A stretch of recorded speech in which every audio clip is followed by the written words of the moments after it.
నేనేం పట్టించుకోను.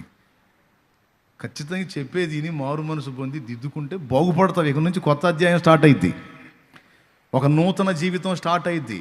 నా మాటల్ని ఎగతాళి చేసి ఎటకారం చేసి పోయావు అనుకో, ఈ నా మాటలు కాదు, దేవుడు నిన్ను గద్దిస్తున్న మాటలు, సరి చేసుకోమంటున్న మాటలు, వాక్యం చెప్తున్న మాటలు. పురుషుడైనా స్త్రీ అయినా తెలిసి తెలియక నువ్వు అడుగులు జారితే దిద్దుకో, సరి చేసుకో. ఇప్పటిదాకా తెలిసి తెలియక అడుగులు జారావేమో, తేడా పడ్డావు. కనీసం ఇక నుంచైనా నేను పరిశుద్ధాత్మ సంబంధిని, నేను పరిశుద్ధాత్మను కలిగి ఉన్నవాడిని, పరిశుద్ధాత్మను కలిగి ఉన్న దానిని, నేను దేవుని రక్తములో కడగబడ్డవాడిని, దేవుని రక్తములో కడగబడ్డదాన్ని, నేను నా జీవితాన్ని సరి చేసుకోవాలి అనుకో.